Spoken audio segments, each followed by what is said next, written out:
Good evening, I'm Polly. The Madlanga Commission is back in the spotlight today with major developments that are shaking up the political landscape.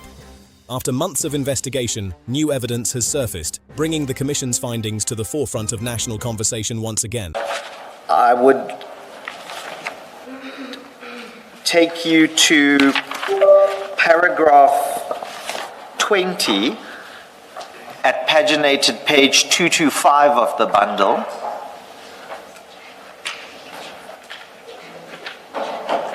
Thank you, Chair. Thank you. And I point out that paragraph for two reasons. The first one is that gives you the state of Mr. Karim.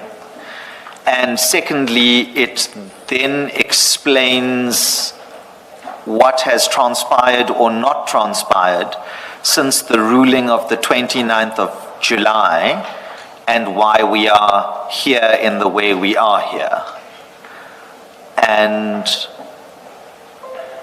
I don't know to what extent I need to say anything more than that, but obviously I'm in the Commissioner's hands as to whatever issues might arise as a result of this report now being in front of you. Thank you, Mr. Premhead. Do you wish to say anything, Ms. Hassan? Thank you, Chair. Chair, what I'd like to do is just to, for the purposes of the record, explain the steps and efforts that were taken from the Commission's side to give effect to the ruling, and then to come to where we are now, and what I propose we do in these circumstances. So if I can begin with the ruling. The ruling is quite clear, the ruling of 29 July. In clear terms, what it says is that Mr. Karim is required to appear and to testify today, and that he may only do so if he is excused on the basis of an independent medical assessment. He may only not do so. He may only not appear. Yes, you left out the not. Thank you, Chair. So he may only not appear today on the basis of an independent medical assessment, which was to have taken place by the 12th of August. Immediately following the ruling, the evidence leaders took steps to obtain the names of suitable independent specialists who could attend to the task. We provided the name of such a specialist to Mr. Karim's representatives the day after the ruling, that's the 30th of July. On the 31st of July, we received a response from Mr. Karim's attorneys saying that they had forwarded that information to the family and to the treating doctor. You'll recall, Chair and Commissioners, that the ruling required that if there is no agreement on the proposal from the evidence leader's side, by the 3rd of August, that then the president or the chair of the professional association should nominate an independent specialist. So we heard nothing further from Mr. Karim's attorneys. And so we wrote again on the 3rd of August, the deadline, requesting a response by 10 a.m. on the 4th of August, especially a response as to whether Mr. Karim has consented to an independent medical evaluation, because we were concerned with putting things in motion and putting people out unnecessarily.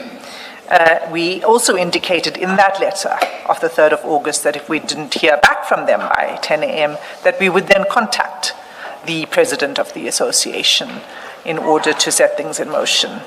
No response was received on the 4th of August.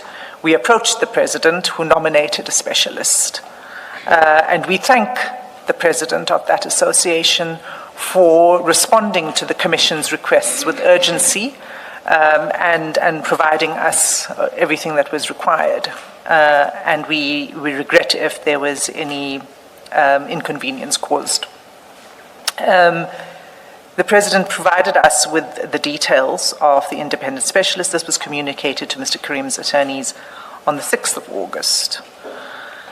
It was only on 12 August that the evidence leaders received the treating doctor's report, the report that Mr. Premad has now referred the Commission to. And so the report provides to us, for the first time in this process, a detailed explanation of what is said to have occurred following the ruling on the 29th of July. Whatever may have been occurring between Mr. Karim and his family and the treating doctors, none of that had been communicated to the evidence leaders while we were attempting to give effect to the ruling. The report essentially is an opinion by the same treating doctor as to why Mr. Karim could not consent to an independent medical evaluation, and it provides further material information regarding, clinical information regarding his condition. Notably, it says nothing about the outings that we referred to in the postponement application, the daily outings by Mr. Karim. There is reference to the 14 July excursion to Woolworths and to Kauai, but and that's for the purposes of complaining that it had become public, that it had been made public. Is the answer to that not possibly that that was dealt with within the postponement application, even by the treating doctor? Well, it wasn't dealt with in depth by. It wasn't dealt with from the perspective of what the meaning of that is for Mr. Karim's inability to testify now. And that's what we are concerned with now, is the current condition in the light of these daily outings. I would have expected that would have been addressed more fully, given that it was a significant aspect of from the evidence leader's side, the opposition to the postponement application. But that's not the main, that's not it. The problem, the difficulty we have also with the report is that it's a lengthy report that's furnished 2 days before the hearing without any opportunity for the evidence leaders to obtain a considered expert opinion of the contents of the report, right? As the Commission is aware, there is an independent specialist that the evidence leaders have consulted and would have otherwise wanted to consult on this. But the report is expressly marked strictly private and confidential, medical privilege invoked, not for dissemination, and that it is furnished strictly and only for the consideration of the chairperson, commissioners, and the evidence leaders. That places us in a difficult position because it's prepared at a level of clinical detail, and it says so. The doctor this time says the last reports were for a layperson. This report, he says, is prepared at the level of clinical detail that's appropriate for consideration by a medical professional, but the restriction that's imposed upon its dissemination makes it impossible for us to obtain, for our own purposes, any independent assessment from an expert of that report. So where we find ourselves now is in this circular process, and we keep going around the mulberry bush with respect regarding this witness. And at the time remaining for this commission, and this is the submissions I'd like to make on how we'd go forward, Chair and Commissioners, there's limited time remaining for this commission to complete its mandate.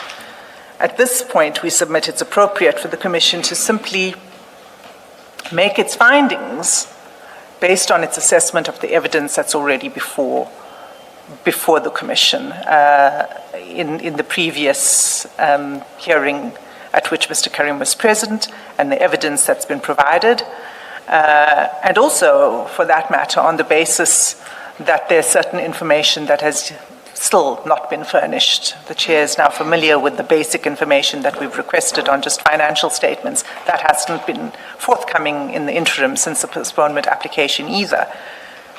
So what we would submit is that the Commission now just makes its findings based on the evidence that it currently has before it, without any further... What kind of findings do you have in mind? I'm sure you are not referring to the postponement application, because the ruling on that application was made on the basis of what was before the Commission. The Commission is expected to release a supplementary report by the end of the week addressing these specific new allegations.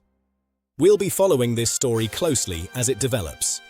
I'm Polly, and you're watching the Evening Update. Stay